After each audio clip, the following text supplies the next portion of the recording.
Hello all, welcome to Excel Academy. So as for I told you yesterday that we are going to see all the easiest problem in the textbook itself. So we are working on the easiest problems now so that we'll finish it off and then we can move on to the tougher problems because this easier problem you can easily understand after seeing the textbook itself. Like we need not to do things, right? We have done already these kinds of things in many of the problems. So I request you to please to observe this carefully, please to understand this carefully. Without doing also, I'm going to explain you things clearly in this book, so that please to make sure that you understand it well. And I request you to like, share and subscribe. And if you really like my videos, please to share it to other people, so it helps me a lot to um, improvise this particular. And also it helps me a lot to get more and more feedbacks from those students, and it also helps me a lot to support many of students, right? I'm here to work for you all, and if you are becoming more and more subscribers, so then I would be more happier than enough to help you out in any ways that you need, right? Yes. So this is what is the diagram. And here you can see that so you have two what I can say, the summations in series, right? This is what is my one summation which is in series, and this is what is my other summation which is in series. How? So to see the arrow mark first, see this H2 arrow mark first. Here is my H2 arrow mark, and this first from this D4 here it is H2, and then after H2 it is going to the summation, and from this summation it's coming to G5, and from G5 it is going to this summation. So this is what is my order according to the arrow mark, right? So therefore what I have to do, if I combine these two summations as one summation, I need to make sure that my H2 and my G5 and H2 are connected to each other. Because what happens, my H2 gets connected to one summation, and from this summation your G5 is getting connected.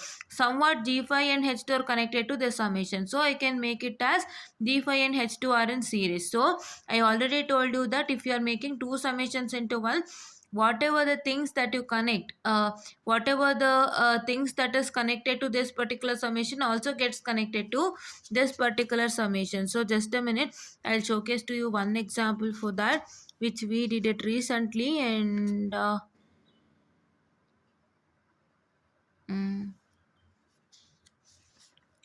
I guess we did something, not this one. Just a minute, students, I'll showcase to you, so it would be really helpful. Did we do this? No. This one. If you're connecting two summations to one, yeah, I guess here only we have connected two summations to one, right? Just a minute, students, I'm sorry for the distraction. So here only I've connected two summations to one, wherein I have to connect this to G1 as well as this here also. So that is why I connected over here. See, this is H1 G2 which I connected to G1, and this one I also connected over here, right? It's also required for this whole thing. That is why, right? This one. And one more problem also we just solved it, students. Just a minute. The very first problem that we solved was here, this one. So see here, this is what is my two summation. See here, my G7 is getting connected to G6 and my G6 is getting connected to this summation. So according to this, I need to take these two summations as one. If I take these two summations as one, what is that going to happen is, so I get my G6 and G7 in series with G8, because my G8 is also requires this G7 and G6, as well as what? As well as my G8 and G2 G5 also require these two, right? See here, my which one, G, this is G8, and G5 G2 also is requiring G7 and is requiring this, right? G6 and G4. Yes, here is this G4. So you're going to connect G6 and G4 in series. Leave this, see only this particular. So this G8 and this G8 is also requiring G7 and G6. I told you that if you are making this two summation into one, so therefore what is that going to happen is, so whatever you're connecting to this summation, that also you're connecting to this summation also. That is why now these two will become equal to series.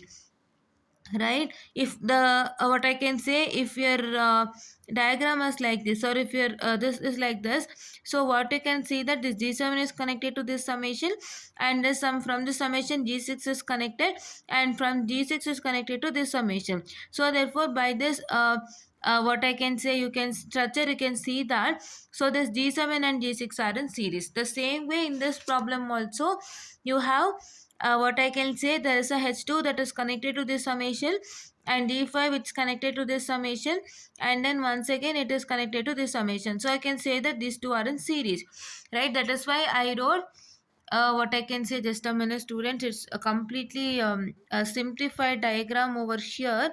So I'll just check it and tell you, just a minute. So yes, students, I just checked it out. See, for G4 it is G5 and H2, right? Yes. So see here, students, it is for G4 it is G5 and H2, because before G4 only the summation is present. So I need to club these two summations. So for G4 I get it as G5 and H2 in series, right? Yes. And now here you can see that this is what is my eliminating the minor feedback loop, G2 and H1. So if I do that, I get it as what? By G2 and H1, I get it as G2 divided by 1, 1 what? 1 plus G2 H1. Why G2? 1 plus G2 H1 is because you have a negative over here, right? Negative over here, and for this negative we need to put it as positive, right? Yes. And now if it is positive, directly put it as negative. If it is positive and negative, please do check that negative and go according to that, right? And now we have G1 and G3 as it is. And now here it is 1 and G5.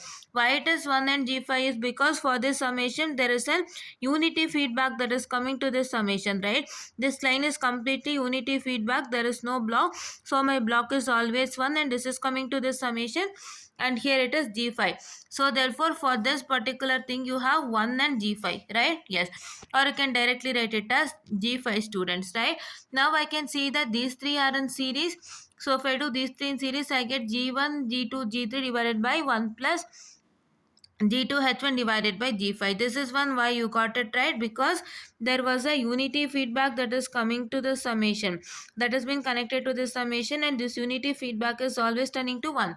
So I have to write it as 1 into G5, or I can write it as directly G5 without fail, right?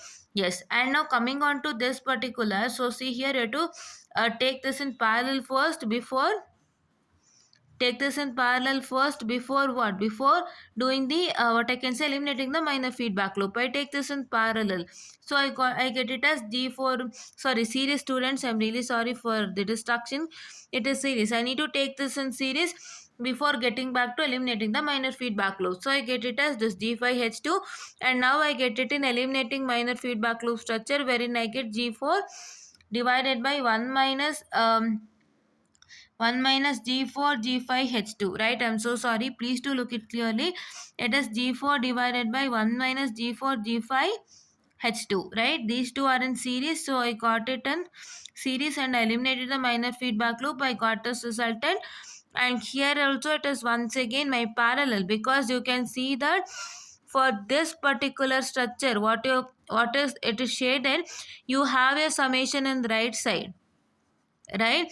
But for this particular shaded part, you have your summation on the left side, right? It varies for both.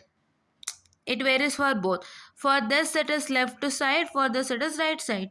So for this it's right side, I have my parallel. For this it is left side, I will be having my eliminating the minor feedback loop. So if I eliminate the minor feedback loop, I get this resultant, and if I do this in parallel, I get this resultant. So now I can see that I have this blocks in series. These two blocks will become in series for me, right? These two blocks will become in series for me. So therefore now you don't have any summation, students. Directly you get these two in series. These two blocks directly you get it in series. So therefore when you simplify these two blocks, you get it as what? You get it as G5 plus G1, this whole thing plus this into this particular. So if you multiply, you get the resultant like this, students. That is G4 G5 plus G2, G4, G5, H1 plus G1, G2, G3, G4 divided by 1 plus G2, H1 minus G4, G5, H2 minus G2, G4, G5, H1, H2. You get this resultant, right? You got it. So here I need to only do one thing. I need to club these two summations to one summation. For that, what is that going to happen? For my G4, you get it as G5 and H2 in series. But for what I can say, this particular part, for G4, just understand this much. For G4, you have to take G5 and H2 in series. But for this particular part, what is that going to happen? First, you get an unity feedback. See the arrow mark. According to the arrow mark only, we have done over here, right? First, unity feedback comes to this summation. Then what happens? Your G5 is connected to this summation. You can see this arrow mark. Then you connect this G5 to this summation, right? So the arrow mark is going like this for you. So therefore, for this particular, you have one unity feedback block, that is 1 and G5 in series. G5, right? For this particular in parallel, right? But for this particular, what is it going to happen? It is coming from after G4. After G4, it is coming to H2. I'm sorry, and from H2 it is coming to G5. This summation, and from this summation you're going to G5, and this G5 is connected to this summation. So for this particular, you get G5 and H2 in series, right? Here you got it, and here you got it. Did you understand? So that is why arrow mark matters a lot. See this arrow mark, it should go like this for this particular block here, but for this particular, it should come like this and it should go like this. You have to see the arrow mark and then work it out, right? Yes. And now coming on to this particular problem, if I come to this particular problem, so what is that going to happen is my diagram is not in a structured form. So I'll make it into structured form. In the sense, I need not to do any operations over here. Directly I have to shift this takeoff point to here, and you have to take this like this. I'll showcase the diagram.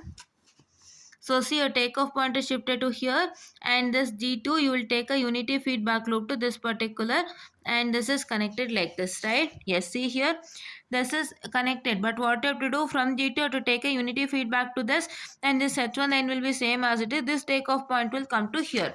That is what.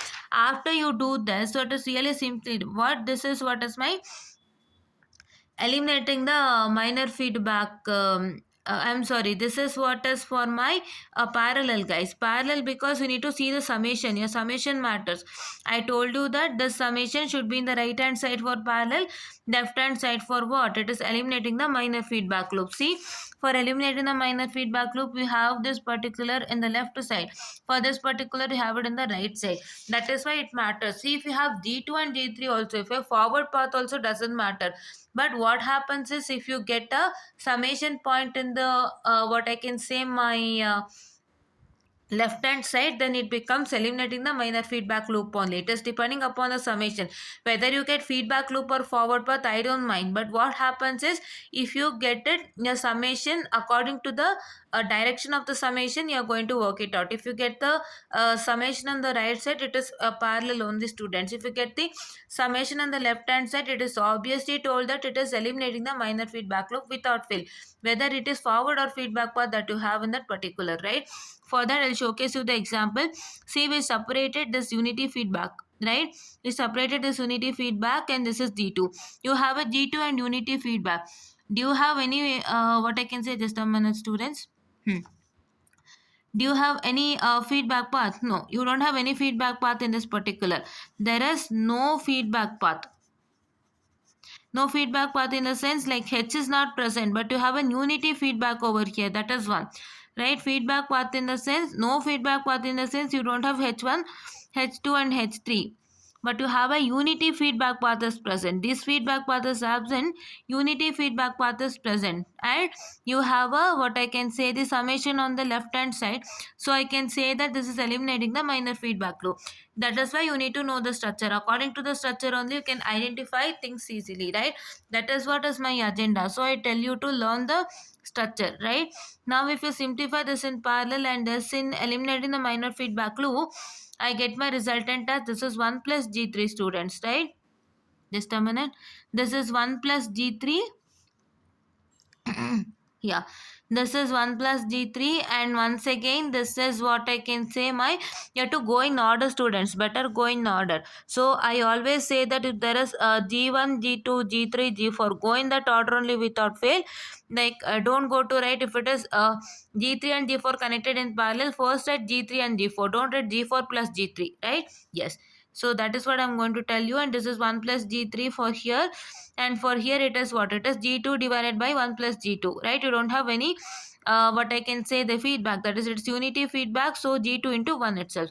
Right now what is happening is here, so you have to take it as this summation and this summation has to be connected together, right? Here there is a summation and series, I need to connect it to 1. If I connect it to 1, I need to connect this h1 to this particular, because this h1 is also applicable to this particular, because there is a what I can say, the feedback, there's a takeoff point from g2 which connected to this summation. From that summation it's connected to h1, and this h1 is connected to this summation, so therefore my h1 is also applicable to g2. So therefore I'll write for this particular simplification, that is this particular simplification, my h1 is also present. And for this whole thing, so here from this takeoff point you connect to h, and this h is connected to this summation. After the h is connected to this summation, again from this summation h1 is connected, and after this once again it's connected to what I can say, this particular summation. So therefore, just a minute students, I'm sorry. Yes. So what is that going to happen is this h1 is also required for this particular whole thing also. By this you can get to know, right? So that is why I'm going to connect it to these two. So see here, these two are in series, but there is one summation that is coming, which is what I can say, it is interrupting. So I need to make it into a single summation. So if I make it, I get it as these two in series, as well as this h1 I need to connect it to this resultant.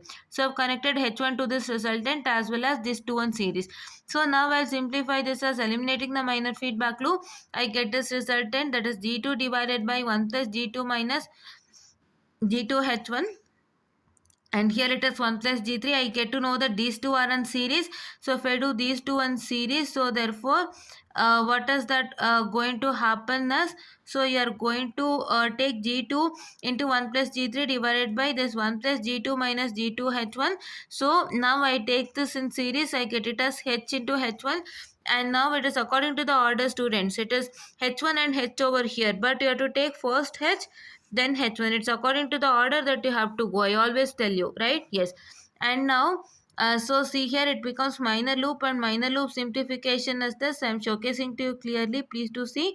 This is what is my minor loop simplification, and after this I get to know that this and this are in series, so I get the series resultant, right? This is what is my resultant, and this is what is for today's session. I guess you got it right. Here it is applicable for both, this h1 is applicable for this simplification as well as this whole diagram.